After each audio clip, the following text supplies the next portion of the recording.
오늘도 하루가 시작되네요.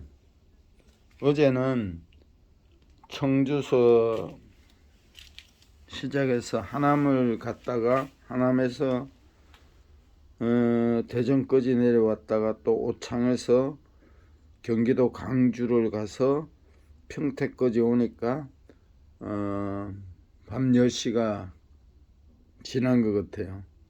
그러나 전 또 일찍 일어나서 제가 또 할 일을 하고 책도 읽고 신문도 읽고 또 유튜브도 만듭니다.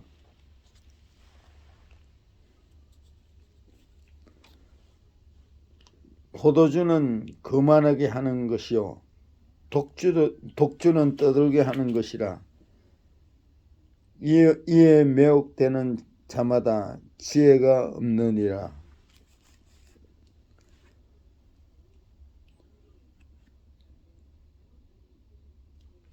게으른 자는 가을에 밭 갈지 아니하나니 그러므로 거둘 때에는 구걸할지라도 얻지 못하리라.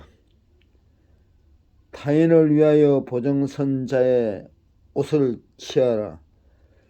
외인들을 위하여 보정을 선 자는 그의 몸을 볼모로 잡을지니라. 너는 악을 갚겠다고 말하지 말고 여호와를 기다리라. 그가 너를 구원하시리라. 세상 살다 보면은 억울할 때가 있죠. 우리가 갚지 말으라는 거예요. 하나님이 해주신다는 거예요. 복에 거는 강림하사 찬송하게 하소서. 한량 없이 자비하심 청량할 길 없도다. 천사들의 찬송가를 내게 가르치소서. 구속하신 그 사랑을 항상 찬송합니다. 아멘.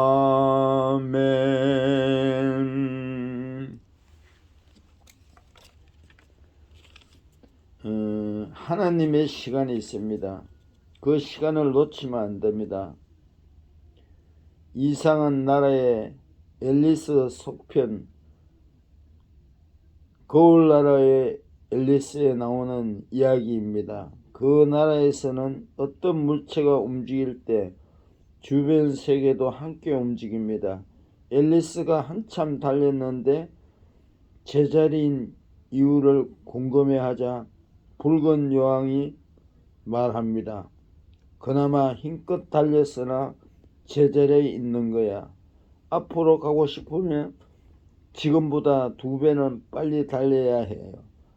앞으로 가려면 더욱 빨리 뛰어야 한다는 말이 엔데믹 시대에 우리를 향한 경고 메시지로 들립니다. 전도서 3장 11절에 이런 말씀이 있습니다. 사람들에게는 영혼을 사모하는 마음을 주셨으니라. 이 말씀을 이렇게 해석하고 싶습니다. 하나님의 타이밍을 사모하라. 세속적으로 흘러가는 크로노스 시간이 있고 신적이고 영적인 카이로스 시간이 있습니다. 카이로스는 하나님의 시간이죠. 하나님의 타이밍은 그냥 오지 않습니다. 스쳐가는 크로노스 일상에 성실하십시오. 하나님의 타이밍을 신뢰하고 그 시간을 사모하십시오. 그럴 때 하나님의 타이밍, 카이로스의 순간 건져낼 수 있습니다. 오늘도 하나님의 타이밍 안에서 그분의 역사를 이루어 가시기를 바랍니다.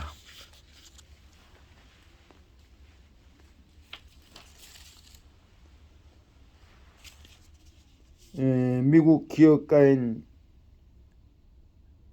앤드루 카네기는 인생의 3분의 1은 배움, 3분의 1은 돈 버는 일, 3분의 1은 가치 있는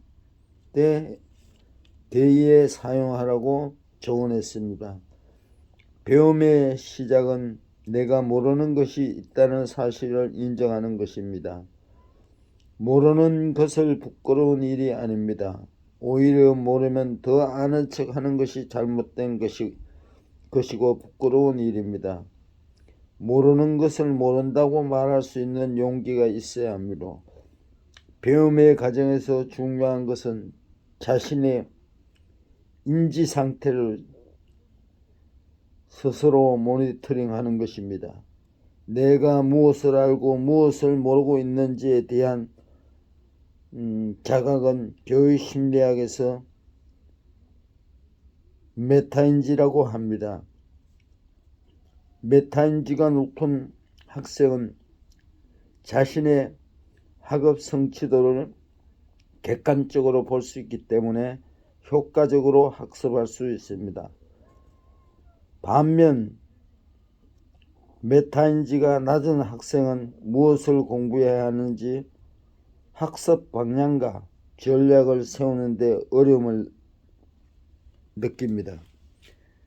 예수님 시대에 바리새인들은 율법에 정통했지만 생명의 말씀으로 오신 예수님을 인식하지 못했습니다.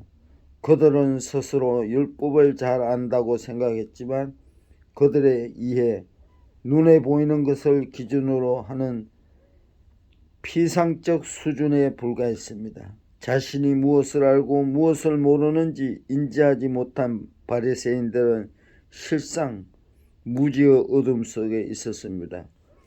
그들은 누구보다 진리의 빛이 필요한 사람들이었지만 이 세상에 생명의 빛으로 오신 예수님을 완강하게 거절했습니다. 이스라엘 민족 광야 생활을 기념하는 초막절 기간에 밤마다 예루살렘 성전 끝에 거대한 촛불들을 켜 놓았습니다. 낮에는 구름 기둥으로 밤에는 불 기둥으로 그들의 조상들을 인도하셨던 하나님의 은혜를 기념하는 종교 의식이 있었습니다. 초막절 마지막 날에는 예수님은 선포하셨습니다. 나는 세상의 빛이니 나를 따르는 자는 생명의 빛을 얻으리라. 어둠 속에서 방황하는 자들에게 예수님의 영원한 생명의 길을 보여주는 참된 빛이 되십니다. 광야 같은 세상에서 예수님은 천국으로 가는 길을 보여주십니다. 인생을 광야에 비유한다는 것은 적절합니다. 광야에는 한 가지 특징이 있는데 바로 길이 없다는 점입니다. 광야에서 어디로 가야 하는지 방향을 알 수가 없습니다. 인생에서도 어디로 가야 하는지 방향을 잃어버릴 때가 있습니다. C.S. 루이스는 이렇게 말했습니다. 나는 태양이 떠오르는 것을 믿던 기독교를 믿는다. 그것을 보기 때문이 아니라 그것에 의해서 다른 모든 것을 보기 때문이다. 예수님은 생명의 원천이자 빛의 근원이 되십니다. 예수님의 빛이 임할 때 우리는 볼 수 있고 이 세상에도 제대로 볼 수 있었습니다. 진리의 말씀이신 예수님은 우리의 발의 등이요 우리의 길의 빛이 되십니다. 저는 33살에 예수님을 만나고 인간이 어떻게 태어났으며 어떻게 살아야 되며 내세가 어떻게 펼쳐지는 참 진리를 발견하였습니다. 모두 진정한 진리는 예수입니다. 멀리서 찾지 마십시오. 하나님 아버지, 세상의 빛으로 오신 예수님과 동행하여 날마다 영혼을 사랑하며 이웃을 내 몸같이 사랑하며 진리의 길로 행하게 해 주시옵소서. 예수님의 이름으로 기도드립니다. 아멘.